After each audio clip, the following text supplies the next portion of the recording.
नमस्कार दोस्तों, मैं हूं आपका दोस्त सचिन और आप देख रहे हो रहस्यमय टीवी। आपका बहुत स्वागत करता हूं मैं अपने चैनल पे। दोस्तों, आज की वीडियो में हम देखेंगे यूपी पीसीएस 2023 प्रीलिम्स के हिस्ट्री के क्वेश्चंस देखेंगे। इसमें प्राचीन भारत, मध्यकालीन भारत और आधुनिक भारत के क्वेश्चंस रहेंगे। चलिए बिना किसी देरी के अपना वीडियो शुरू करते हैं। Let's start. दोस्तों, इसमें पहला क्वेश्चन जो है, पुरातात्विक स्थल को वर्तमान स्थान से मैच करना है। सूची 1 को सूची 2 से सुमेलित करना है। चलिए देखते हैं इसमें कौन से हैं। नेवासा महाराष्ट्र में है, ईसमपुर कर्नाटक में है, डीडवाना राजस्थान में है एंड कुडियाम गुफा तमिलनाडु में है। ठीक है, तो इसमें से कौन सा ऑप्शन सही होगा?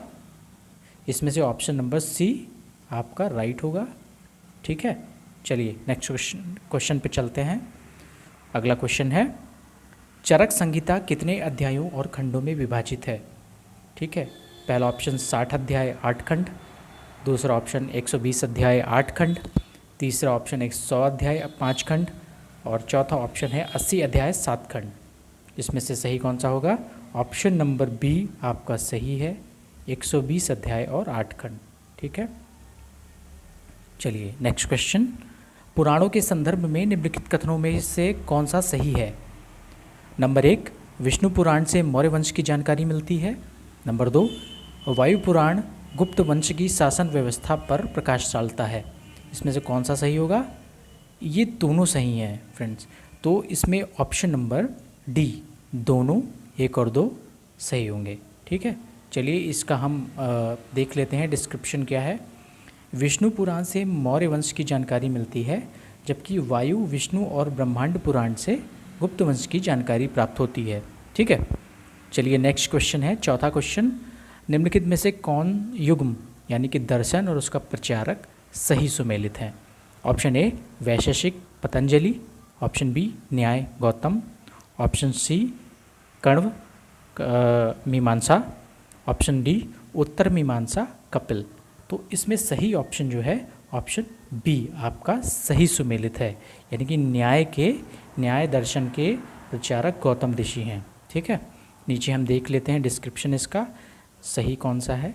वैशेषिक के कणाद मुनि, न्याय के गौतम, पूर्व मीमांसा के जैमिनी और उत्तर मीमांसा के बादरायण, ये सही मैच है। चलिए नेक्स्ट क्वेश्चन पे चलते हैं। अगला क्वेश्चन कह रहा है दोस्तों, निम्नलिखित में से कौन हड़प्पा संस्कृति के पूर्वी सीमांत का निर्धारण करता है? ए मांडा, बी हड़प्पा, सी आलमगीरपुर या डी राखीगढ़ी।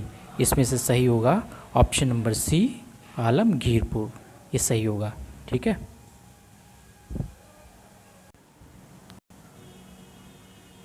इसका डिस्क्रिप्शन देखते हैं।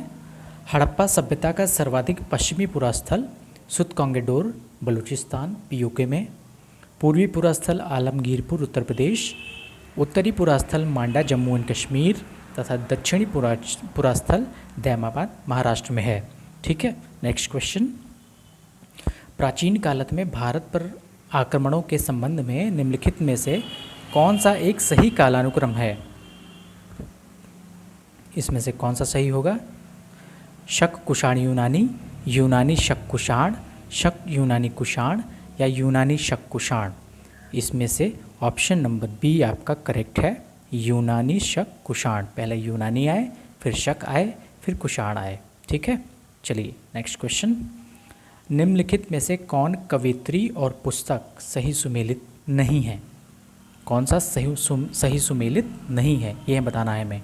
ठीक है, तो इसमें से दयाबाई विनयमालिका सही सुमेलित है, सहजोबाई सहज प्रकाश सही सुमेलित है, सोन कुमारी स्वर्णबेली की कविता सही सुमेलित है और गंगाबाई गणेश देव लीला ये सही सुमेलित नहीं है। ऑप्शन नंबर डी, ये सही सुमेलित नहीं है। चलिए इसका डिस्क्रिप्शन देखते हैं। गंगाबाई कृष्ण भक्ति परंपरा की कवित्री थी। गंगाबाई द्वारा रचित एक स्वतंत्र ग्रंथ गंगाबाई के पद नाम से प्राप्त हुआ है। गणेश देव लीला की पुस्तक जो है उसकी कवित्री मधुरली हैं। ठीक है फ्रेंड्स, चलिए नेक्स्ट क्वेश्चन पे चलते हैं। क्वेश्चन नंबर 8, वैदिक कालीन प्रशासन में भागद्रह कौन अधिकारी था? ए जुआ विभाग का प्रधान अधिकारी, बी राजस्व कर जमा करने वाला, सी साचार पहुंचाने वाला। साचार ये गलत है फ्रेंड्स, यहाँ पे संचार पहुंचाने वाला होगा। ऑप्शन डी जंगलों का प्रधान अधिकारी। तो इसमें से सही होगा ऑप्शन नंबर बी, राजस्व कर जमा करने वाला अधिकारी भागद्रह कहलाता था। ठीक है, नीचे डिस्क्रिप्शन में देखिए, वैदिक कालीन प्रशासन में भागद्रह राजस्व कर जमा करने वाला अधिकारी होता था, जबकि अक्षवाप द्यूत अधिकारी एवं आय व्यय गणनाध्यक्ष होता था। ठीक है, नेक्स्ट क्वेश्चन पे चलते हैं। मिलिंद पन्हु राजा मिलिंद तथा एक बौद्ध भिक्षु के मध्य संवाद के रूप में है। वो बौद्ध भिक्षु थे ए नागार्जुन, बी नागसेन, सी कुमारिल भट्ट या डी नागभट्ट। इन चारों में से कौन सा होगा? ऑप्शन नंबर बी सही होगा, नागसेन। ठीक है, पाली ग्रंथ मिलिंद पन्हु में बौद्ध भिक्षु नागसेन तथा हिंद यवन शासक मिनांडर, जिनको मिलिंद भी कहते हैं, उनके मध्य संवाद है। अगला सेक्शन है हमारा मध्यकालीन इतिहास का। इसमें से क्वेश्चन नंबर 10 देखते हैं हम। निम्नलिखित में से कौन सा सही सुमेलित नहीं है? इल्तुतमिश रज़िया के पिता, ये सही है। बी गुलबदन बेगम बाबर की पुत्री, ये भी सही है। हानिदा बानो बेगम अलाउद्दीन खिलजी की पत्नी, ये गलत है। दोस्तों, इसमें से ऑप्शन नंबर सी जो है वो सही सुमेलित नहीं है। हानिदा बानो बेगम अलाउद्दीन खिलजी की पत्नी नहीं थी, ये हानिदा बानो बेगम मुग़ल बादशाह हुमायूं की पत्नी थी। और option number D Shah Turkan Iltutmish की पत्नी, ये भी सही है। ऑप्शन नंबर ए, बी और डी सही है, सी सही सुमेलित नहीं है। चलिए नेक्स्ट क्वेश्चन। खरीदादार कौन था? ए परगना का प्रमुख अफसर, बी शाही महल का प्रधान संरक्षक अधिकारी जो हिसाब किताब में प्रवीण होता था, या डी फरमानों को भेजने वाला अधिकारी। कौन था? ऑप्शन नंबर डी, फरमानों को भेजने वाला अधिकारी खरीदादार कहलाता था। चलिए डिस्क्रिप्शन में देखते हैं व्याख्या इसकी। खरीदादार फरमानों को भेजने वाला अधिकारी होता था। खरीदा अरबी शब्द है जिसका अर्थ है चमड़े या रेशम की थैली। रियासत काल में शासकों का शाही पत्राचार इसी खरीदा या थैली में रखकर पत्र रखकर होता था। ठीक है, चलिए नेक्स्ट क्वेश्चन। सूची 1 को सूची 2 से सुमेलित करना है। सूची 1 में पुस्तक हैं, सूची 2 में उसके विषय हैं। ठीक है, चलिए देखते हैं मैच इसका। पहली पुस्तक है मीरात सिकंदरी, इसका मैच होगा गुजरात विजय। बुरहान माशिर, इसका मैच होगा बहमनी के अहमदनगर का इतिहास। तीसरा है रियाजुस सलातिन, इसमें बंगाल का इतिहास है। और रियाजुल इंशा में महमूद गवा के पत्रों का संग्रह है। तो इसमें सही मैच होगा हमारा ऑप्शन नंबर ए, सही मैच होगा। Option number A is correct. ठीक है, चलिए नेक्स्ट क्वेश्चन। क्वेश्चन नंबर 13 कह रहा है कि निम्नलिखित में से कौन फिरोज तुगलक की नागरकोट अभियान के दौरान संग्रहित 300 संस्कृत पुस्तकों का अनुवाद इसने किया? किसने किया? ए तालिब अमूली ने किया, या बी मुल्ला अब्दुल बाकी ने किया, सी मिर्ज़ा मोहम्मद अली ने किया, या डी अजीज़ुद्दीन खान ने किया। Option number D is the correct answer, Azizuddin Khan. Firoz Tughlaq के नागरकोट अभियान के दौरान संग्रहित 300 संस्कृत पुस्तकों का फारसी में अनुवाद अजीज़ुद्दीन खान, जिनको अजीज़ुद्दीन खालिद भी कहा जाता है, इन्होंने किया। ये अनुवाद कार्य दलियाले फिरोज शाही के नाम से प्रसिद्ध है। अगला क्वेश्चन, क्वेश्चन नंबर 14। निम्नलिखित पेशवाओं के शासनकाल पर विचार कीजिए तथा उन्हें सही कालानुक्रम में व्यवस्थित कीजिए। ठीक है, पहले बालाजी विश्वनाथ हैं, दूसरे बाजीराव हैं, तीसरे नारायण राव हैं, चौथे माधवराव प्रथम हैं। ठीक है, इनको देखते हैं सही कालानुक्रम क्या है। सबसे पहले बालाजी विश्वनाथ 1713 से 1720 ईस्वी तक, फिर बाजीराव प्रथम 1720 से 1740, फिर माधवराव प्रथम 1761 से 1772, फिर नारायण राव 1772 से 1773। तो इसमें ऑप्शन कौन सा सही होगा? Option number A is the correct answer. 1, 2, 4, 3। ठीक है, ये सही होगा। Next question. निम्नलिखित में से कश्मीर के किस शासक ने जजिया और गौ हत्या को समाप्त किया? ए सिकंदर शाह, बी शमशुद्दीन शाह, सी हैदर शाह, या डी जैनुल अब्दीन। चलिए देखते हैं इसमें कौन सा सही है। Option number D, Zainul Abdeen is the right answer. चलिए इसका हम व्याख्या देख लेते हैं।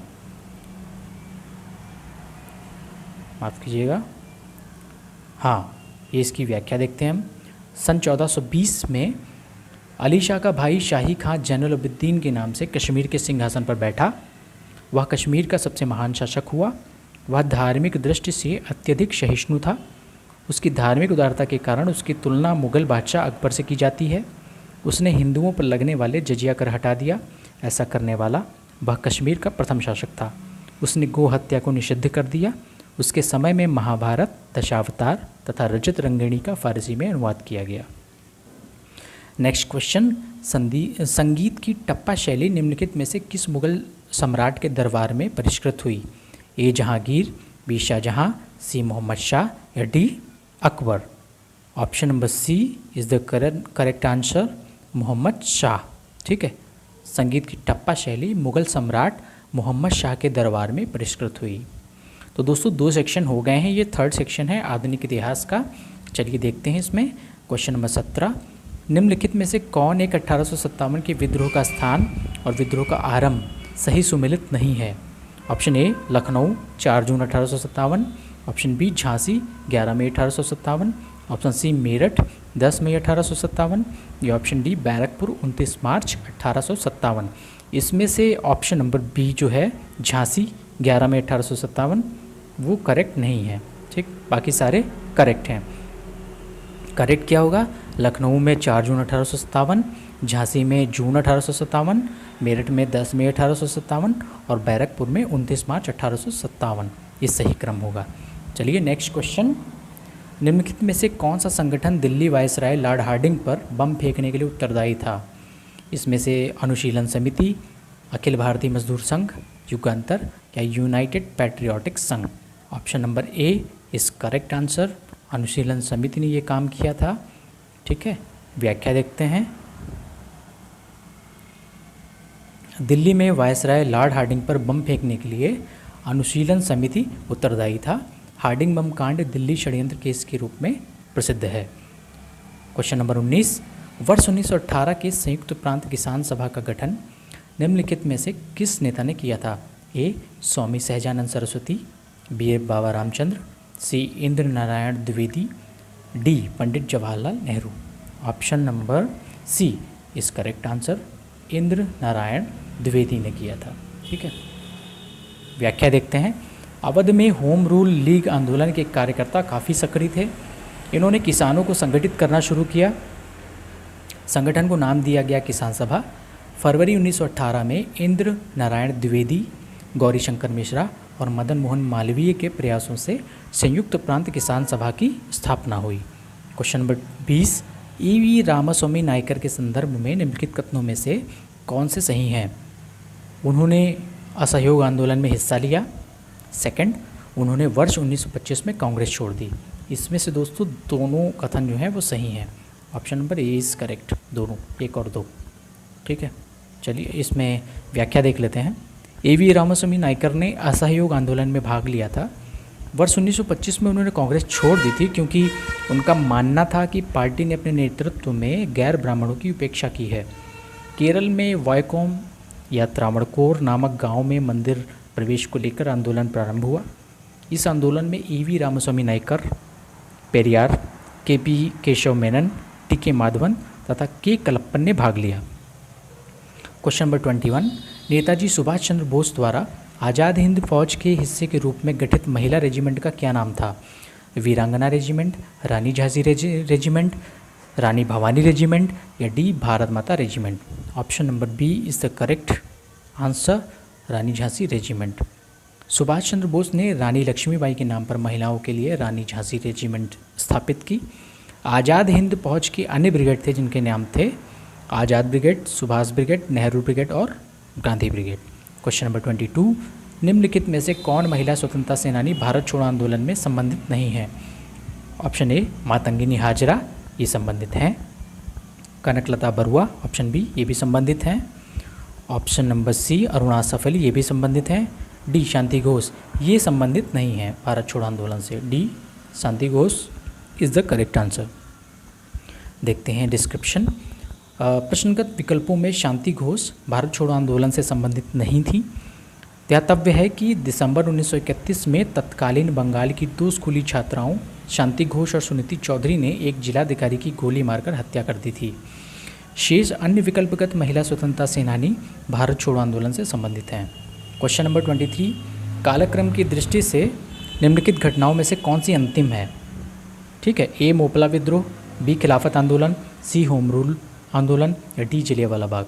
देखते हैं डिस्क्रिप्शन। इसमें से सही होगा ऑप्शन नंबर ए मोपला विद्रोह। बाकी डेट्स देख लेते हैं हम डिस्क्रिप्शन में। ठीक, इसमें से होम रूल आंदोलन सबसे पहले हुआ वर्ष 1916 में, फिर जलियांवाला बाग हत्याकांड हुआ अप्रैल 1919 में, खिलाफत आंदोलन सितंबर 1919 में हुआ और मोपला विद्रोह वर्ष 1921 में हुआ। ठीक है, तो दोस्तों ये था हमारा हिस्ट्री का सेगमेंट, हिस्ट्री का सेक्शन, जिसमें हमने 23 क्वेश्चंस देखे। साल 2023 के UPPCS जो उत्तर प्रदेश लोक सेवा आयोग कराता है उसके प्रीलिम्स के क्वेश्चंस देखे। अब हम नेक्स्ट वीडियो में ज्योग्राफी के और इसी प्रकार से अन्य सब्जेक्ट्स के भी क्वेश्चंस को बारी बारी से देखेंगे। बाकी आपको क्या लगता है, आपकी क्या कंसर्न्स हैं, ये मुझे बताइए। ठीक है, और मैं देखता हूँ और इसी तरह वीडियो को देखते रहिए। कोई आपकी कंसर्न होते हैं, कोई आपका सुझाव है, उनको कमेंट बॉक्स में कमेंट करके बताइए। आपको किस तरह के वीडियो देखने हैं, आप क्या चाहते हो मेरे से, ये सब चीज़ें आप बताएं। आपके कहने के अकॉर्डिंग मैं वीडियोस बनाऊंगा और उनको अपलोड करूंगा ताकि आपको ज़्यादा से ज़्यादा सहूलियत हो सके। तो इन्हीं शब्दों के साथ में आज की वीडियो के लिए बस इतना ही। मिलते हैं नेक्स्ट वीडियो में, तब तक के लिए जय हिंद।